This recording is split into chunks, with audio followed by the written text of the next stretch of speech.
बांगले साहेब, हा. आता सध्या आपण ही स्थिती बघतोय जेसीबीची. तर आदिवासी पश्चिम भागात खूप मोठ्या प्रमाणात अतिवृष्टी होऊन दरड खूप ठिकाणी कोसळलेल्या आहेत. आता सध्या आपण डिंबे ते आवफे या मार्गावरील आपण भूस्खलन हटवत आहे.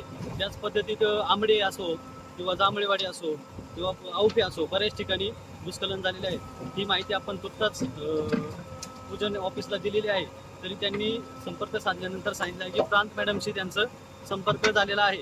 तर प्रांत मॅडमची टीम येऊन सगळ्या या गोष्टींवर पाणी करून योग्य ते मदत या ठिकाणी पश्चिम भागात देणार आहे. रस्ते कुठे कुठे बंद आहे? रस्ता आंबडे या ठिकाणी बंद झालेला आहे. आणि डिंबे ते आवफे हा एक रस्ता प्रामुख्याने बंद होऊन एसटीची गैरसोय झालेली आहे.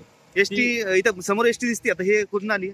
ही समोर जी एसटी दिसते ही आसाने या गावातून आलेली आहे आणि आता एसटीचा मार्ग मोकळा करण्याचा प्रयत्न जेसीबीच्या माध्यमातून चाललेला आहे. आणि हे सगळे आदेश नामदार दिलीपरावजी वळसे पाटील यांच्या माध्यमातून होत आहे.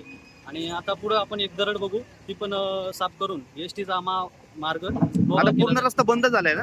हो, पूर्ण रस्ता बंद झालेला असून आपण त्वरित विष्णू शेळके एक आहेत, त्यांचा एक जेसीबी आणि माझा स्वतः वैयक्तिक एक जेसीबी लावून आम्ही त्या रस्त्याचं काम क्लिअर करत आहोत. बांगले साहेब, या ठिकाणी अतिवृष्टी होत असून नागरिकांना एक सतर्क आवाहन करत आहे की कृपया कोणीही घराच्या बाहेर पडू नये. कारण लागोपाठ 2 दिवस हा अतिमुसळधार पाऊस या ठिकाणी झालेला आहे. बाद जमीन आणि घरांचे नुकसान या ठिकाणी मोठ्या प्रमाणात होत आहे. आणि प्रशासकीय गाईडलाईनचं फॉलो करून नागरिकांना आवाहन करतो की त्यांनी घरातच राहावे. आणि आपल्या पूजन ऑफिसचा नामदार दिलीपरावजी वळसे पाटील साहेबांच्या माध्यमातून 4 संपर्क दिलेले आहेत.